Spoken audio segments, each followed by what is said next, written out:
नमस्कार, आप देख रहे हैं दैनिक दुनिया समाचार। मैं हूं आपके साथ अभिनव सिंह। पाकिस्तान के खिलाफ अब एक निर्णायक कार्रवाई का वक्त आ गया है। भारत सरकार ने कल एक-एक कर 5 ऐसे बड़े फैसले लिए जिससे पाकिस्तान में हाहाकार मच गया है। भारत सरकार ने जो सिंधु जल संधि 1960 में हुई थी, उसको फिलहाल के लिए रोक दिया है। इसके साथ ही भारत सरकार ने Attari Wagah border check post को बंद करने का फैसला लिया है और इसके साथ ही भारत सरकार ने जो पाकिस्तानियों को अब तक वीजा अलॉट किए जाते थे, उसको भी बंद कर दिया गया है। पाकिस्तानियों को ये अल्टीमेटम दिया गया है, जो लोग वीजा पे इस वक्त भारत में मौजूद हैं, कि वो 1 सप्ताह के भीतर अपने मुल्क वापस लौट जाएं। और एक और सबसे बड़ा फैसला जो भारत सरकार ने कल लिया है, जो विदेश मंत्रालय की ओर से प्रेस कॉन्फ्रेंस में बताया गया, वो ये है कि पाकिस्तानी दूतावास को भारत में बंद कर दिया गया है। यानी कि पाकिस्तान में इन 5 बड़े फैसलों से सरकार के हाहाकार मचा हुआ है। वहाँ के लोगों को इसकी कल्पना भी नहीं थी कि भारत सरकार इस तरीके से उनको झटका दे सकती है। जो पहलगाम में आतंकी हमला हुआ जिसमें 26 निर्दोष लोगों की जान गई, उससे पूरे देश में आक्रोश फैला हुआ है। देश की जनता उन 26 निर्दोष लोगों की मौत का बदला पाकिस्तान से चाहती है और इसमें देखने वाली बात है कि भारत सरकार इस बार किस प्रकार से बदला लेगी। आपको याद होगा जब उरी में हमला हुआ तो भारत सरकार ने सेना को इस हिसाब से ट्रेंड किया कि सेना वहां पे गई और उरी में सर्जिकल स्ट्राइक करके आई, उरी हमले के जवाब में। इसके बाद जब पुलवामा में हमला हुआ तो भारतीय वायुसेना ने कमाल कर दिखाया और बालाकोट एयर स्ट्राइक जैसी एक बड़ी चीज करके दिखाई, जिससे देश भर में भारतीय सेना की सराहना हुई। लेकिन जब इस बार पहलगाम में आतंकी हमला हुआ है तो पूरे देश की नजर सेना और सरकार पे टिकी हुई है कि हम इस हमले का बदला कैसे लेंगे। हालांकि इस मुद्दे पे भारत में जो जनता है और विपक्ष है, वो दोनों सरकार के साथ खड़े दिखाई दे रहे हैं। आइए एक एक करके आपको वो बयान सुनाते हैं जो आज सामने आए हैं कि सरकार और जनता और विपक्ष का इस मुद्दे पर क्या कुछ कहना है। जिन्होंने ये हमला किया है, उन आतंकियों को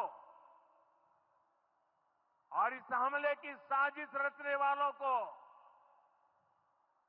उनकी कल्पना से भी बड़ी सजा मिलेगी।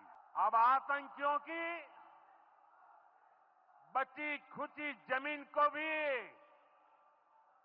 मिट्टी में मिलाने का समय आ गया है। डबल इंजन की पूरी सरकार पीड़ित परिवारों के प्रति साथ खड़े हैं। पूरी सख्ती से ऐसे तत्वों के विषैले फनों को कुचलने का कार्य होगा और इस बात के लिए भी हम आश्वस्त करते हैं कि जिस तरीके से वहां पर जो कृत्य उन आतंकवादियों ने किए हैं, हिंदू मां बहनों के साथ जिस प्रकार की बर्बरता उनके सामने ही उनके सिंदूर के साथ किया गया है, इसी प्रकार से आतंकवादियों और उनके आकाओं को उसकी सजा जरूर मिलेगी। इसमें कोई संदेह किसी को नहीं होना चाहिए। ये हमारा पक्ष जब ऑल पार्टी मीटिंग होगी तो ये भी सुझाव होगा कि भारत सरकार ने जो फैसले लिए हैं हम उसके पक्ष में हैं। इससे भी कठोर फैसले अगर कुछ ले सकती है भारत सरकार तो भारत सरकार को लेना चाहिए। जितने कठोर फैसले लिए हैं उतना ही कठोर उसका पालन हो। अगर पहलगाम तो आ गए तो श्रीनगर भी जा सकते हैं लोग। तो ये अकाउंटेबिलिटी फिक्स होना जरूरी है। डिटरेंस पॉलिसी हमारी देखना जरूरी है और ये जो हरकत किए ये कुत्ते, इनको सजा मिलना जरूरी है। और असल इन तो आप सुन रहे थे तमाम बयानों को। प्रधानमंत्री मोदी आज बिहार के मधुबनी के दौरे पे थे। प्रधानमंत्री मोदी जब आज मंच पर अपने भाषण के लिए आए तो उन्होंने अपने भाषण की शुरुआत करने से पहले 2 मिनट का मौन व्रत रखा। इसके बाद जब प्रधानमंत्री मंच पर अपना भाषण देने लगे तो उन्होंने अपने भाषण के दौरान कहा कि जिन लोगों ने आतंकी हमले की साजिश रची और जो भी लोग इस हमले में शामिल थे, उनको उनके कल्पना से भी बड़ी सजा देने का काम भारतीय सेना करेगी। इसके साथ ही प्रधानमंत्री ने कहा कि जो भी आतंकवाद की बची कुची जमीन अभी रह गई है, उसको हम मिट्टी में मिलाने का काम करेंगे। प्रधानमंत्री मोदी ने कहा कि आतंकवाद की जो कमर है, आतंकवादियों की कमर भी तोड़ने का काम भारतीय सेना करेगी। सीएम योगी आदित्यनाथ आज कानपुर पहुंचे, जहां उन्होंने इस आतंकी हमले में मारे गए शुभम के परिजनों से मुलाकात की। सीएम योगी ने मुलाकात के बाद बयान दिया कि डबल इंजन की जो सरकार है वो इस तरह के विषैलेपन को कुचलना अच्छे से जानती है। समाजवादी पार्टी के राष्ट्रीय अध्यक्ष अखिलेश यादव ने भी आज लखनऊ में प्रेस कॉन्फ्रेंस बुलाई, जिसमें अखिलेश यादव ने कहा कि हम सरकार के सभी निर्णयों के साथ हैं। जितने कड़े निर्णय सरकार और ले सकती है इस मुद्दे पे, हम उन सभी मुद्दे के साथ हैं। और जो आज सर्वदलीय बैठक हो रही है उसमें हमारी ओर से राष्ट्रीय प्रमुख सचिव शामिल होंगे, राष्ट्रीय महासचिव शामिल होंगे, और सरकार जो भी निर्णय लेना चाहती है हम उनका पूरा साथ देंगे। और जो अब तक की कार्रवाई, जो कल 5 बड़े फैसले लिए हैं, उस पे उन्होंने अपनी सहमति दिखाई। असदुद्दीन ओवैसी ने कहा कि यदि वो पहलगाम तक आ गए हैं तो वो श्रीनगर भी आ सकते हैं।